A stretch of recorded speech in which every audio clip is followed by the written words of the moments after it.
দর্শক আপনাদেরকে এই মুহূর্তে যুক্ত করেছি রাজধানীর মোহাম্মদপুর এলাকা থেকে। আপনারা জানেন আজ বাংলাদেশে কার্যক্রম নিষিদ্ধ আওয়ামী লীগের ডাকা যে ঢাকা লকডাউন, সেই লকডাউন কর্মসূচি চলছে। আমরা সকাল থেকে বিভিন্ন এলাকায় ঘুরেছি। আমরা দেখেছিলাম বেশ সকালের দিকে গণপরিবহন চলাচল কিছুটা কম ছিল, যেটা সময়ের সাথে সাথে বৃদ্ধি পাচ্ছে। যেহেতু আজ অফিস ডে, মানুষ কর্মক্ষেত্রে যাচ্ছে। আমরা সকাল থেকে যুক্তরাষ্ট্রের এক নম্বর জিম চেইন গোল্ড জিম এখন আবারও বাংলাদেশে বসুন্ধরা আবাসিক এলাকা ও বসুন্ধরা সিটি শপিং মলে দেখেছিলাম গণপরিবহনের সংখ্যা কিছুটা কম ছিল, ব্যক্তিগত গাড়ির সংখ্যা কিছুটা কম ছিল, কিন্তু বেলা বাড়ার সাথে সাথে সেটি কিন্তু স্বাভাবিক হতে শুরু করেছে।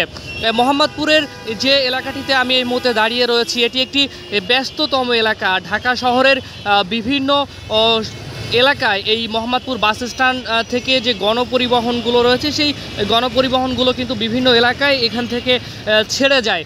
সেই গণপরিবহনগুলোর সংখ্যা কিছুটা কম থাকলেও রিক্সা, মোটরসাইকেল সহ ব্যক্তিগত যে গাড়িগুলো রয়েছে সেগুলোর চলাচল মোটামুটি স্বাভাবিক অবস্থায় রয়েছে। এবং সকাল থেকে এখানে কোনো ধরনের অপ্রীতিকর ঘটনার কোনো খবর আমরা এখনো পর্যন্ত পাইনি। তবে ঢাকার বাইরে বেশ কয়েক জায়গায়, যেমন ফরিদপুর, শরীয়তপুর সহ বেশ কয়েক জায়গায় কিন্তু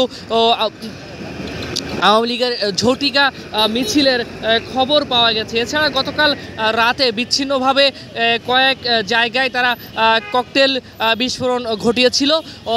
তার পরপরই কিন্তু পুলিশ সদস্য সহ আইন শৃঙ্খলা বাহিনীর সদস্যদের হাতে বেশ কিছু গ্রেপ্তারও হয়েছে বলে আমরা জানতে পেরেছি। দর্শক, আপনাদেরকে একটু আইন শৃঙ্খলা বাহিনীর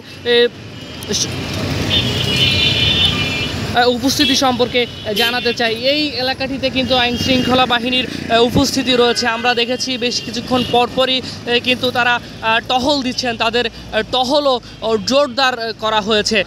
আজ মূলত জুলাই আন্দোলনের সময় সংঘটিত একটি মামলার 3 জনের রায়ের যে ডেট, সেই ডেট ঘোষণা হওয়ার কথা রয়েছে। সেই রায়ের ডেট ঘোষণাকে কেন্দ্র করে কিন্তু মূলত এই লকডাউন কর্মসূচি ডাকা হয়েছে।